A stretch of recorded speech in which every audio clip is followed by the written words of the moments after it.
Hi everyone. Want to talk about guns for civilians during the early 1900s because not everyone could go out and afford your big bore 1911s or your Colt Peacemakers.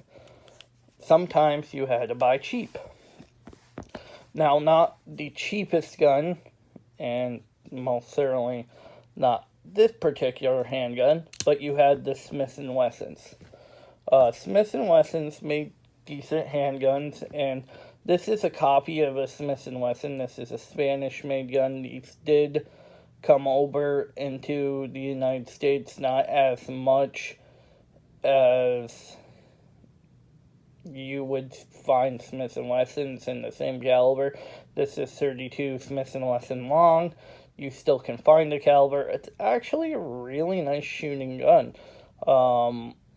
It is basically the hand ejector of Smith and Wesson.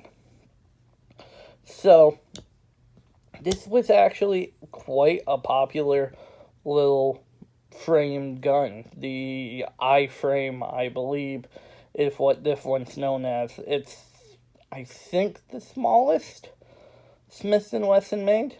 So this was really popular. I know police carried the bigger version of this in 38 Smith and Wesson and 38 Special, but civilians really carried the smaller version. It's more of a pocket gun. You can see this one has a bigger barrel on it, but still, they made them in all different sizes. Same with the Colt.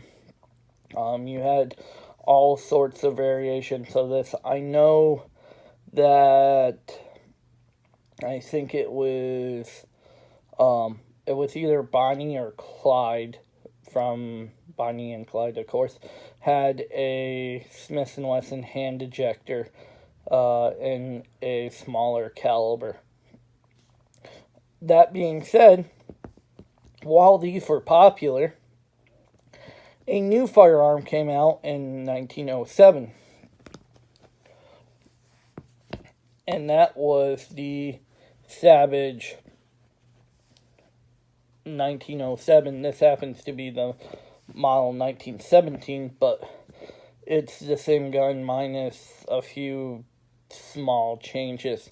So what was the big difference between this and this? Well, this holds 10 rounds of 32 ACP.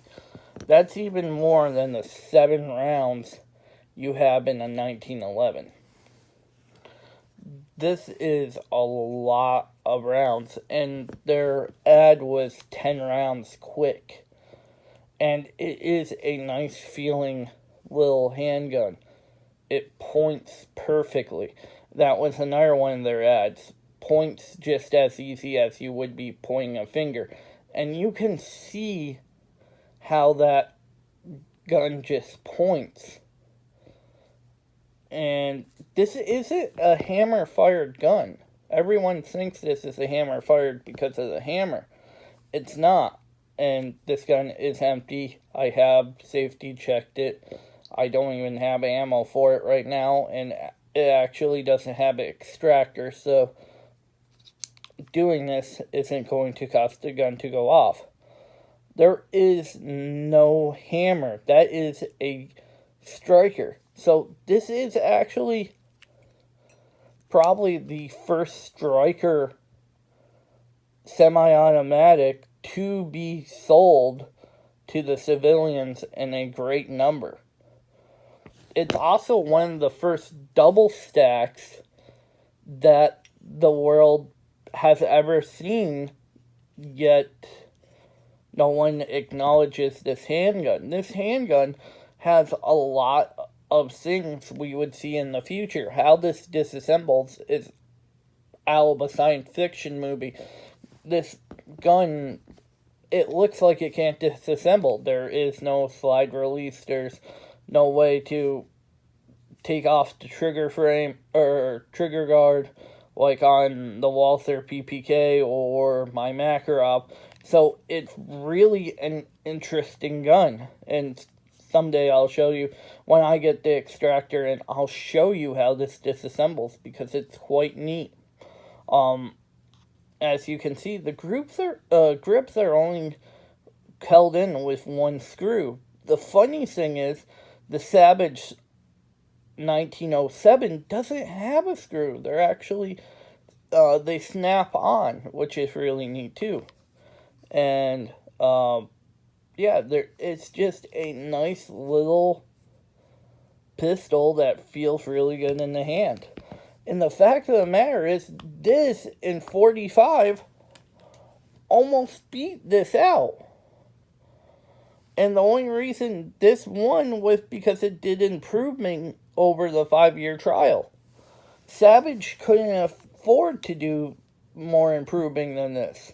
This is basically the same gun they put in trials, besides it doesn't have the grip safety. They just shrunk it down, and the reason they shrunk it down was to get into the civilian market. So that is the reason, really, we have this as a gun that pretty much forgotten, and this as one of our most used service guns. It's because Savage decided not to work on it because they couldn't afford it, and 2, they decided to go after the small little revolver market or pocket gun market, because you can also see they made a version that didn't have a hammer called the 1915, and that would have been a great pocket gun because there's nothing to snag. There's no way to put this into a pocket and get snagged on something, so that would have been terrific. But these are really, really nice guns, and history's pretty much forgotten about. Thank you guys for watching. Have a good day.